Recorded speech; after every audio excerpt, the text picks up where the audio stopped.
What's good, peeps? Thanks always for passing by the channel. Much appreciated. Hit that subscribe button if you guys are new. All right, so Daniel Dubois will fight again this year, which is pretty impressive. This will be his 5th fight in 2019.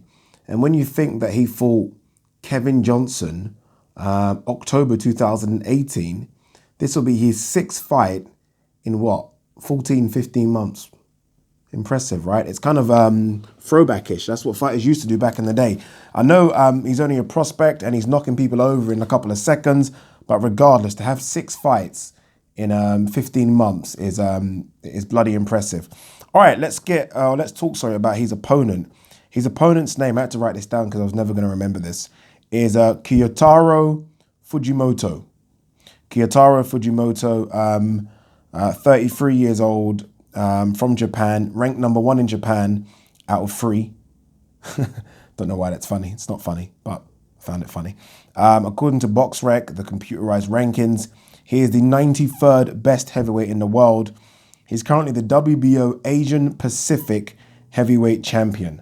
That's a belt that he won in 2017 and has defended it 5 times.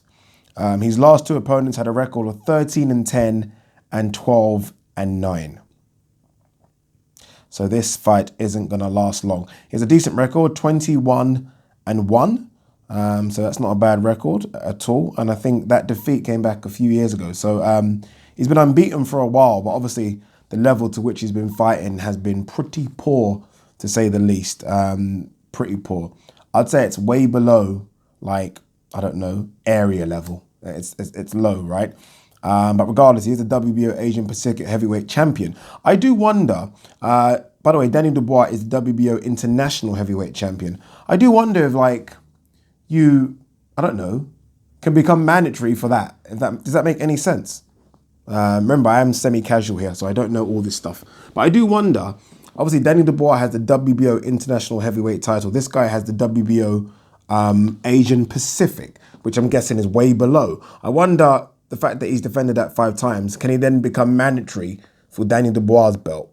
Because that's the only reason why this fight makes absolute sense. Because apart from that, to me, it makes no sense. I like the idea, and let's get some positives out the way first. I like the idea that Daniel Dubois is staying active and busy. Tick, tick, tick for me, right? I mean, he's had a fantastic year. He won Young British Fighter of the Year. Good win over Nathan Gorman. His last fight against Larty became the Commonwealth champion, right? So he's ticking a lot of boxes. But for me, we all know how good he is now.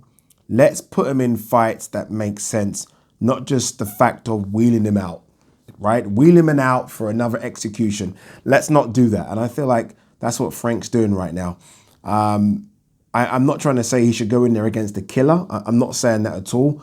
But I think there are a number of good veterans, and I don't mean Kevin Johnson level, I'm talking about better level than that could give him good rounds, give him a good test, that I still think he could beat, that I think we would prefer than this guy called Fujimoto. And I feel like I don't want him to get in a rut of fighting guys like this. I mean, I know people were pissed off about Ebenezer Tete. I kind of stuck up for that, but people were pissed off about that. Nathan Gorman was okay because it was Nathan Gorman, a British fight. People were very upset against Larty, and I think people might be upset about Fujimoto. Again, fantastic, 5 fights in a calendar year. We can all be happy with that, but I think we've seen enough of him now to know that he's ready to go to that next level. I think so anyway. I think I've seen enough of Daniel Dubois to tell me that he's ready for someone in and around the top 30. That's where he is, and I think he's ready for that. Frank might say prior to this one and after this one that that's what's going to happen in 2020. Then why not now? Again, it just means, for me, it just sounds like you're wheeling him out just to tick a box, maybe another fight on the contract, pay him a bit of money, and just get another KO. And I don't know if he learns anything from that. I don't know if he learns anything from just putting these guys over. I would love to see him fight someone like what Kevin Johnson did when they fought in 2018. Remember, that's the only fight that he's had that's gone to points. Someone like that, but with a bit more miles left on the clock than Kevin Johnson, that can give him a few good rounds, and it just kind of whets the appetite for what's going to happen in 2020. Him knocking over this guy that, again, no one's ever heard of, it doesn't make sense. I mean, if the guy had fought someone half decent, get it.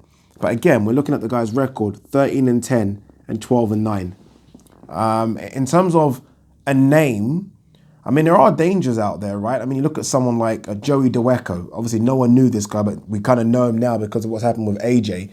Guys like that out there that you know will be a good fight and give you good rounds. I mean, you come through that, then why not just go for it? I don't like the idea that, okay, he's only had 15 fights, but I can clearly see he's good enough and strong enough to fight guys that are experienced. I feel like Frank, and we've seen this with a lot of Frank fighters. Let's be honest, guys, we have. I think Frank will fucking make this guy fight 30 times until he fights someone of note. And I just don't want to see that. I really don't. But hopefully that isn't the case. And hopefully that this is just a case of signing off what has been a good 2019.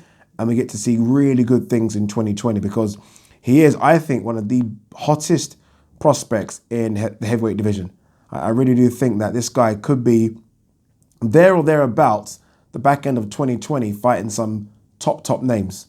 And with his power and with, I think, his growing boxing ability, it's going to be a danger for a lot of people. He's going to be a danger for a lot of people. And he likes to get stuck in. And he's been hit hard by a few people as well. Latte hit him clean. Not Latte, sorry. Ebenezer Tete hit him flush on the chin. He took it. So if this guy can take a punch, problem. What do you guys think anyway? Let me know. Peace.